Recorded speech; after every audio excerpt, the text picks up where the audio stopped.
আজকে এখানে করছে, আগামীকাল দক্ষিণ 24 পরগনা, উত্তর 24 সন্দেশখালী করব, সব জায়গায় যাবে। তা হয়তো আপনাদের কখনো শুনেছেন, তারপরেও বলছি। বোম্বাইয়ের এক বিহারি, অবাঙালি, বাংলা বলতে পারে না, অর্থাৎ হিন্দি কথা বলে, বিহারি ঈশানগরী বেড়াতে এসছে। যার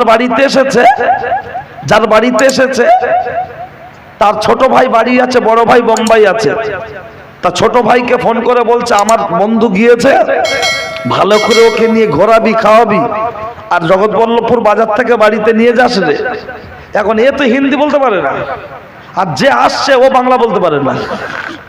তা মোটর সাইকেলে তুলে ওই যে বট গাছতলা আছে, ওখান থেকে ঘুরে পশ্চিম পাড়ায় ঢুকলো। একটা নারকেল কলা গাছ দেখেই বিহারি বলছে, দোস্ত এ কিয়া খায়, বলছে দোস্ত এ কিয়া খায়। তো তখন বিহারি যেই বলেছে, বাঙালি তখন বললো, দোস্ত কি বলবে ও বুঝতে পারছে না, হিন্দিতে বলতে পারে। তখন বলছে এ কেলা খায়। বিহারি কিছু বুঝুক আর না বুঝুক, কেলানো মানে তো মার, এটা তো জানে। ও তখন যেই কেলা খায় বলেছে, ওটা তার দরকার নেই, বেকার পশ্চিমবাংলা সে কেনই বা মার খাবো। আর একটু আগে দেখছে নারকেল গাছ, দেখেই বলছে দোস্ত এ কি খায়। তা তখন চিন্তা করছে, আল্লাহ, তখন না কোন রকম কেলাটা বললাম, এখন কি বলবো। তা খানিকুন মাথা চুলকে বলছে, আরে ভাই এ নারকল হ্যায়। তা বিহারি তখন বলছে একটা দো।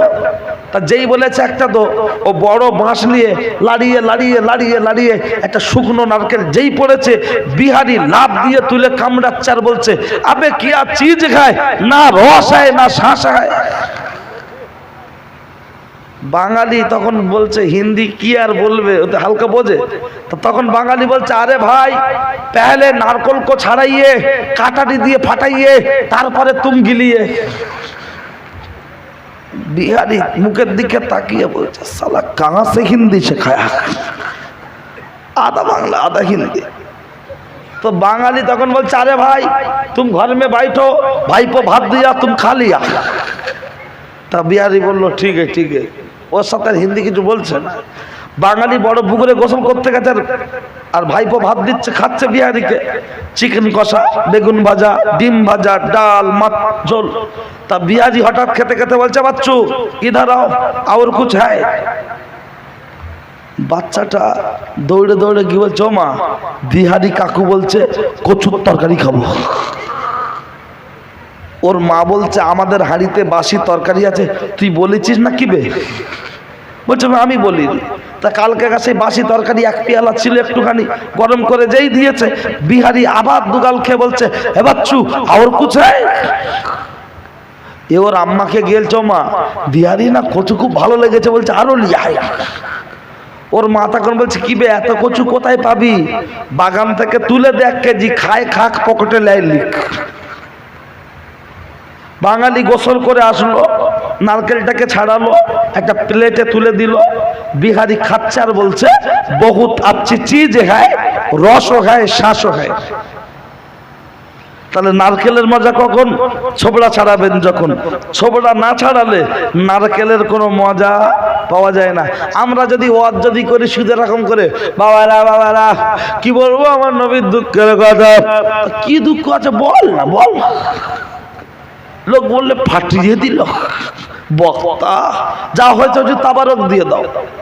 আর বক্তার বক্তব্য যদি গুছিয়ে হয়, লোক বলবে আরো 1 ঘন্টা চলুক, কথা ঠিক কি না। কিন্তু এখন ওয়াজ হচ্ছে কলম আর মলমের মতো, যার জন্য মানুষের সেই অ্যাটেনশন হারিয়ে ফেলেছে। এমনও মানুষ বসে আছে, তাদের কি আর বলবো। ঠিক আছে চলে, কথাটা যেটা বলছি, কথাটা একটু আগিয়ে দিই, তারপরে একটু সালাম, একটু দোয়া, তারপরে তাবারক। চলুন, কথা বাড়াবো না, কারণ আমি 3 মাস থেকে ডাইরেক্ট 9 মাসে নিয়ে যাচ্ছি, বুঝতে পারছেন না, সিজার করবো, তাই মানে ম্যাচুরিটি টাইম দেবো না। আরে একবার সবাই মিলে তাকবীর দেবো, কারো জবান যেন বন্ধ না থাকে। নারে তাকবীর, মাশাআল্লাহ। লোক যখন বেড়েছে আওয়াজ কম হবে কেন? হ্যাঁ, এই দাঁড়িয়ে থাকা ভাইরা জোরে দেবে, বসে থাকা মুরব্বীরা আস্তে, জন ছেলেরা বাচ্চারা জোরে। ঠিক আছে, দেখি কারো জবান যেন বন্ধ না হয়। একদম মরণ তকবীর। মোহাম্মদ রফিক যদি গান বলে গলা ফাটাতে পারে, কি গান? নফরত কি দুনিয়া। আর কারি আব্দুল বাসিত কোরআন পড়তে পড়তে গলা ফাটিয়েছে। আমরা 34 বছর বামফ্রন্টে স্লোগান দিয়েছি, 11 থেকে 24-25 দিদির জন্য দিচ্ছি। আজকের ঈদগার মাঠে বসে দাদার জন্য নয়, দিদির জন্য নয়, বামফ্রন্টের জন্য নয়, আল্লাহ ও রসুলের জন্য একটু নড়ে চড়ে নারায়ে তাকবীর। এই এনআরসি করে আমাদের তাড়িয়ে দেবে বলছে, নাম বলবো না। সেই যে গরুর দুধে সোনা খুঁজছিল, আর সেই মোটা ভাই নাম বলবো না, সতীনদের নাম ধরতে নেই, ওরা বলছে তাড়িয়ে দেবে। আমাদের কাগজপত্র সব আছে না নাই? আমাদের জন্ম হলো হিন্দুস্তান, চলে যেতে হবে নাকি বাংলাদেশ পাকিস্তান, কিন্তু এখানেই আমাদের জন্মস্থান, এটাই হবে আমাদের কবরস্থান। গায়ে এক ফোঁটা রক্ত থাকা অবস্থায় আমরা ছাড়বো না আমার হিন্দুস্তান, এটাই আমার জন্মস্থান। নারায়ে তাকবীর। আমাদের কাগজপত্র সব আছে না নাই? সব আছে, শুধু নামের বানান ভুল নাকি? সব আছে, শুধু নামের বানান। হ্যাঁ ঠিক আছে, চলে। আল্লাহ ভাই ও বাবাজি, লক্ষ্য করলে দেখতে পাওয়া যায় পেটের ভিতরে বাচ্চা ডেলিভারি হওয়ার সময় চলে আসলো। আর প্রমাণ তো হবে এই বাচ্চার বাপকে, প্রমাণ হলেই জলসা হয়ে যাবে। What is your case? আজকের মতো শেষ। লক্ষ্য করলে দেখতে পাওয়া যায় ও ছেলেরা, ও নওজোয়ান যুবকেরা, পেটের ভিতরে বাচ্চা যখন ডেলিভারি হওয়ার সময় চলে এসেছে, সবাই বলছে হুজুরকে ডাকা হোক। বাচ্চা ডেলিভারি হয়েছে, মাত্র কয়েক ঘন্টা বয়স। ওই বাচ্চা এখানে শোয়ানো আছে, ওই শোয়ানো বাচ্চাকে হুজুরকে ডেকে বলা হলো, হুজুর এবার তুমি প্রমাণ করে দাও এই পেটের ভিতরে বাচ্চার বাপকে। হুজুর বললেন, বাবারা আমাকে টাইম দাও।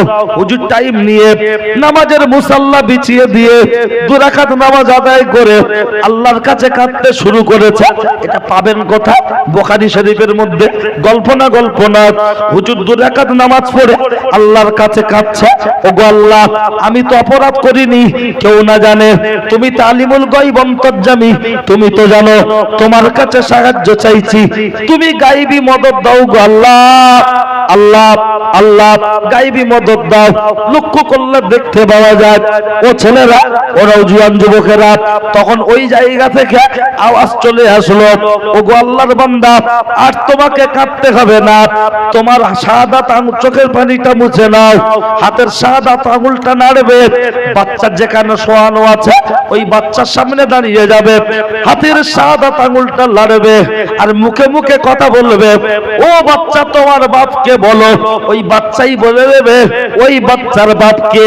একবার জোরে বলুন সুবহানাল্লাহ। লোক বলছে মৌলী সাহেবের তার কেটে গেছে, এই বাচ্চা হয়েছে এই মাত্র, ও কি কথা বলতে পারে? না না না না না না, মনে রাখবেন ও ছেলেরা, আল্লাহ এই পৃথিবীতে 3টি ছোট বাচ্চা কথা বলেছিল। আজকে রাত 2টোর কথা বলা সম্ভব নয়, অন্যদিন আবার কোনোদিন আসলে মনে করিয়ে দেবেন, সেখান থেকে চলবে। লক্ষ্য করলে দেখতে পাওয়া যায় ও ছেলেরা, ও নওজোয়ান যুবকেরা, আমি আপনাকে সবিনয় নিবেদন করে জানাতে চাই, ওই জায়গায় দাঁড়িয়ে হাতের শাহাদাত আঙুলটা লাড়ছে আর বলছে, ও বাচ্চা বলো তোমার বাপকে।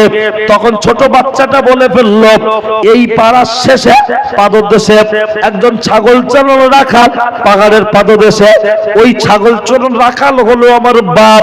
আর পাহাড়ের উপরে তাহাজ্জুদ গুজারি আল্লাহর ওলি, যার নাম জুরায়েজ, বকল মেশে হলো নির্দোষ। অর্থাৎ আমার বাপ হলো রাখাল, আল্লাহর ওলি হলো নির্দোষ। একবার বলা যাবে কি সুবহানাল্লাহ? ও ছেলেরা, একটি বিশেষ কথা শুনে রাখুন।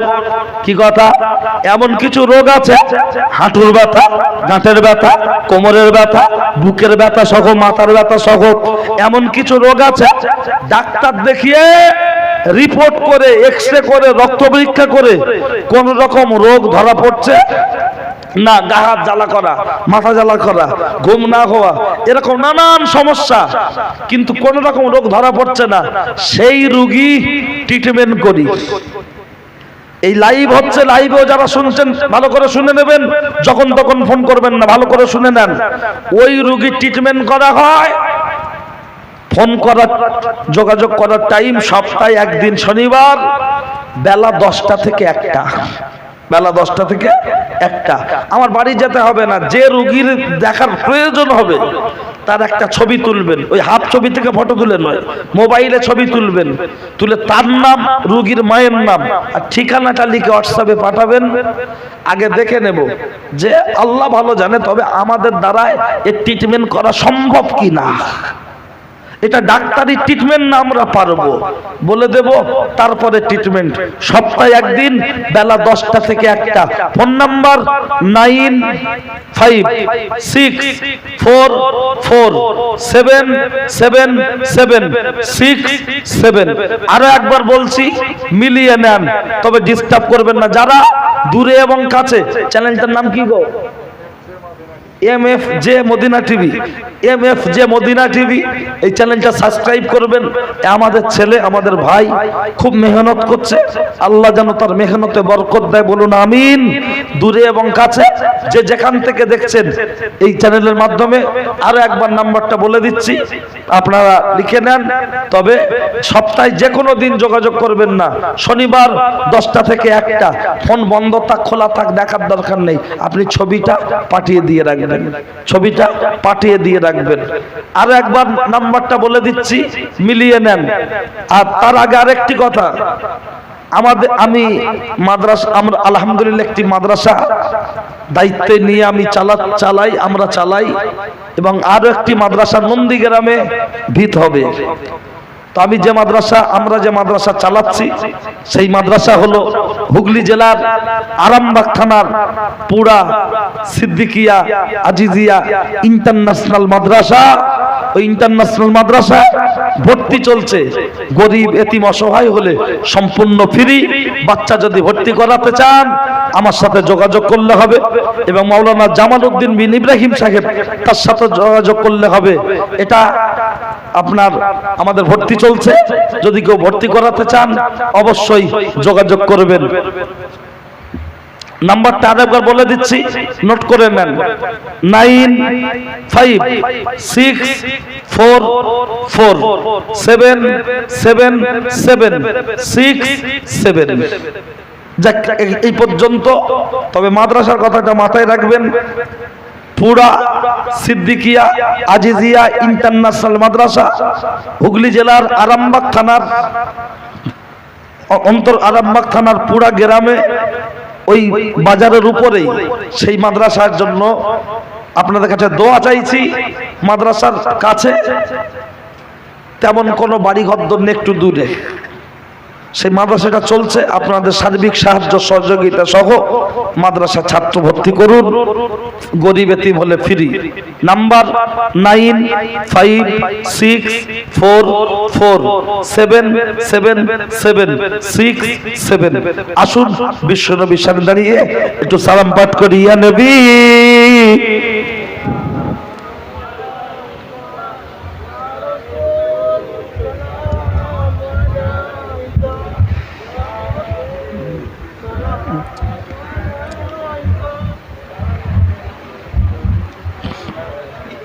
আলহামদুলিল্লাহ, আলহামদুলিল্লাহ, মাশাআল্লাহ। অনেক লোক, আমি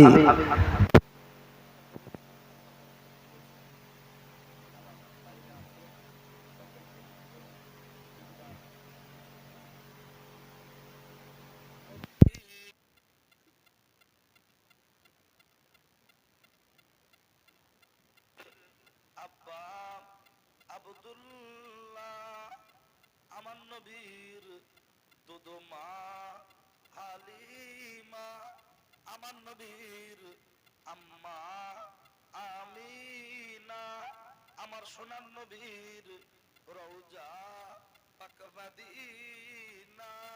ইয়া নবী রাসূল সালামুন আলাইকা ইয়া হাবিব সালামুন আলাইকা সালাওয়াতুল্লাহ আলাইকা। তায়েফের দুষ্টু ছেলেরা